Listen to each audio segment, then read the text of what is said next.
turabasuhuje abakurikiranye Umuringa TV. Njye mwumva ni Uwabera Liberata, kandi umuforomokazi ukurikirana abarwayi bafite indwara zitandura, mu rurimi rw'amahanga ni communicable disease. Tukaba twifuza ko mwakora subscribe kugira ngo mujye mubasha kubona amakuru ku gihe bijyanye n'ubuzima, ndetse mugakora share kugira ngo dufashe inshuti zacu n'inshuti zanyu kujya bamenya ibijyanye n'ubuzima, ndetse no kuba bakirinda indwara zimwe na zimwe. Murakoze.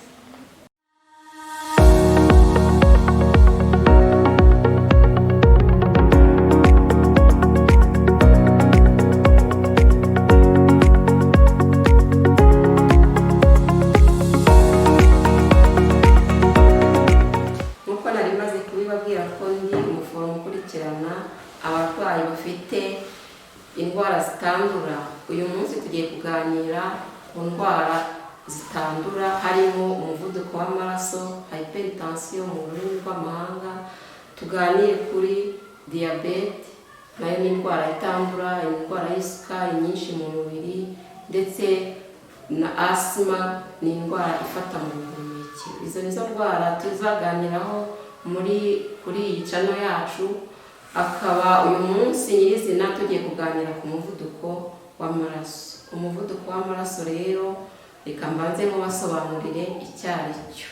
Umuvuduko w'amaraso uterwa no kuba umutima uri gupompa amaraso, ariko ugasanga imiyoboro y'amaraso isa naho yifunze, hakazamo icyo twakwita ko ari resistance mu rurimi rw'amahanga, cyangwa se amaraso nyine akabasha kubyigana muri ya mitsi, noneho bigatuma hazamo pressure nyinshi, bigatuma umuvuduko w'amaraso uzamuka. Ni ukuvuga ngo biba byavuye ku maraso ari kuva mu mutima ajya mu gukwirakwira mu mubiri, ariko noneho agasanga ya mitsi cyangwa se imiyoboro y'amaraso isa naho iri kugenda yifungamo gahoro gahoro, bigatuma hazamo resistance.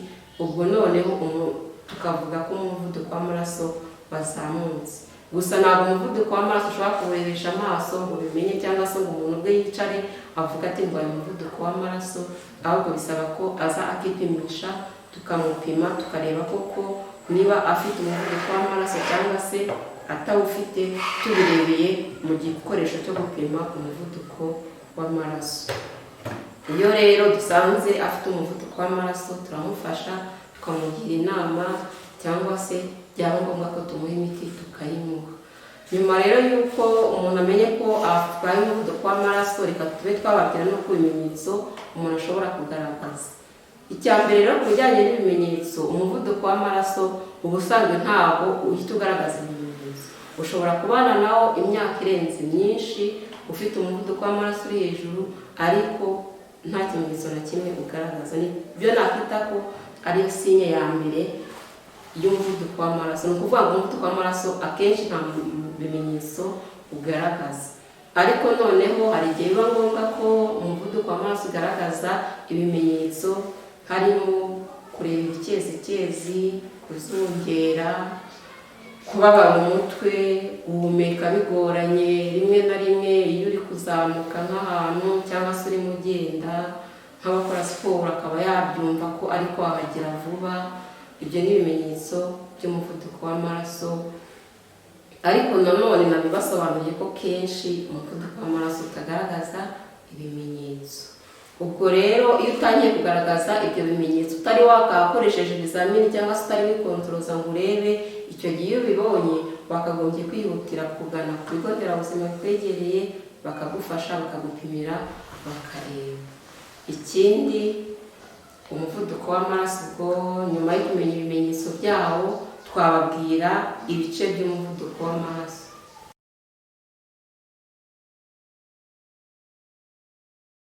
Umuvuduko w'amaraso rero navuga ko urimo ibice bibiri. Hari ibyo twakwita primary hypertension cyangwa se essential hypertension. Ni umuvuduko udafite impamvu yabiteye, umuvuduko wizana inshuro nyinshi. Uwo muvuduko ukunze kuza mu myaka y'abantu bakuze, nko guhera ku myaka 40 kuzamura.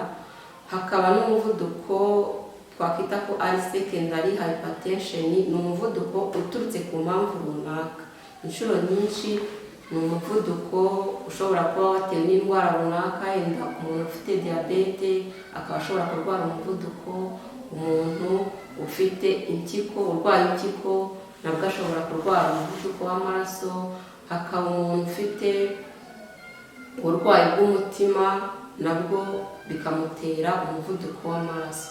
Ni ukuvuga ngo uwo muvuduko w'amaraso ni umuvuduko wuririye ku bundi burwayi umuntu asangana.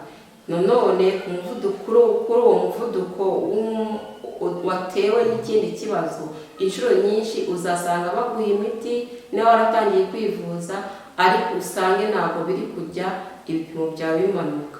Ukomeze unywe imiti usange ntabwo ibipimo biri kumanuka, bikaba bisaba ngo ubanze uvurwe cya kindi cyabiteye kugira ngo n'umuvuduko ubashe kuba kontrole. Uwo muvuduko rero iyo basanze uwufite uba ugomba gufata imiti, ariko nanone bagakurikirana na bwa burwayi bwateye uwo muvuduko kugira ngo bibashe kugenda neza. Umuvuduko rero wizanye ari wa wundi nababwiye wa essential hypertension cyangwa se primary hypertension mu rurimi rw'amahanga, inshuro nyinshi iyo baguhaye imiti bihita biba kontrole ku buryo uguma ku miti ariko ukagira ubuzima bumeze neza, nta zindi complication ushobora kugira. Uwo muvuduko w'amaraso rero nababwiye ko inshuro nyinshi ufata abantu uko imyaka igenda yiyongera, akaba ari nako nakita ko ari imyaka yaza muri risk factors z'ibintu bishobora gutuma umuntu agira umuvuduko w'amaraso. Hari ibintu byinshi byatera umuvuduko w'amaraso, lifestyle cyangwa se imibereho y'umuntu mu buzima busanzwe. Hari nk'abantu usanga banywa inzoga cyane, abandi banywa itabi, bitewe n'uburyo aba muri ibyo bintu bikaba byatuma arwara umuvuduko w'amaraso. Ikindi nanone kuba ufite ibiro byinshi kandi udakora siporo cyane ngo umubiri wawe ubashe gufunkisiona neza cyangwa se gukora neza, nabyo byatera umuvuduko w'amaraso. Ubwo rero murumva ko hari ubwoko bubiri bw'umuvuduko w'amaraso. Hari uwatewe n'indwara runaka, iyo ndwara ugomba kubanza ukayivuza bakakuvura byose kugira ngo bibashe kugenda neza. Noneho na wa wundi watewe umuvuduko w'amaraso n'imyaka cyangwa se n'uburyo abayeho, biba bisanga ahindure bwa buryo abayeho. Niba yanywaga itabi akarigabanya akagera ku gipimo cyo kuba yanarireka, inzoga akaba yazihagarika cyangwa se akagenda azigabanya gahoro kugeza igihe azihagarikiye kugira ngo bizabashe kumufasha gukira wa muvuduko w'amaraso. Nabwiye ko ari indwara zitandura ariko no gukira ntabwo biba byoroshye, niyo mpamvu tutavuga ngo ni indwara ikira, ahubwo agomba gukomeza kunywa imiti anakurikiza amabwiriza ya muganga kugira ngo bimurinde kugira ingaruka yagira z'umuvuduko w'amaraso. Ikindi kintu ku bishobora gutera umuvuduko w'amaraso na stress cyangwa se guhangayika gukabije, nabyo bishobora gutera umuvuduko w'amaraso. Biri mu bintu nabyo twakwirinda kugira ngo bibashe kugenda neza. Hari igihe umuntu agira stress, kwimanaginga bikamunanira, bikaba byamuviramo uwo muvuduko w'amaraso. Ariko nanone mu kuvura bizasaba kumanaginga stress, kugira counseling kugira ngo abashe kujya mu buzima bwiza n'umuvuduko ugabanuke. Gusa inshuro nyinshi watangiye imiti y'umuvuduko w'amaraso biba bisa nkaho uzayigumaho ubuzima bwawe bwose, kuko iyo uyihagaritse hari igihe biba bibi kurushaho. Ikindi twavuga ku bijyanye n'umuvuduko w'amaraso ni complication ushobora gutera. Muri complication rero ntabwo ari nziza, hazamo ko ubwonko bushobora kwangirika, aribyo twakwita stroke.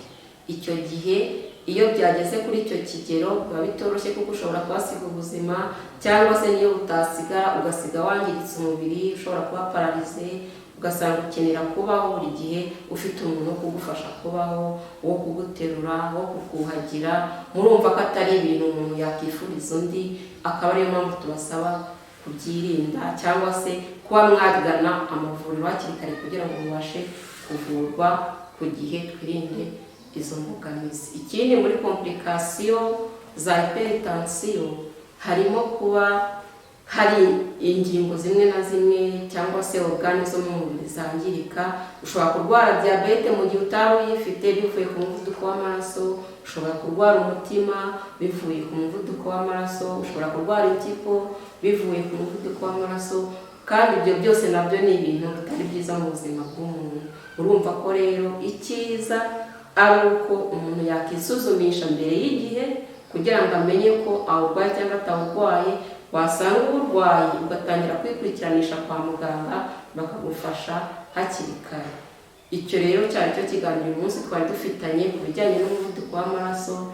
Ibikurikirana nabyo tuzagenda tubibona, tuzaganira kuri diyabete, tuganire kuri asima, ziriya ndwara zifata mu buhumekero.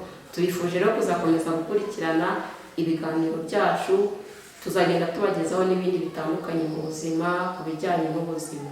Murakoze, mukomeze kudukurikirana mukora subscribe ndetse mukora na share kugira ngo tubashe kwita ku buzima bwacu. Murakoze.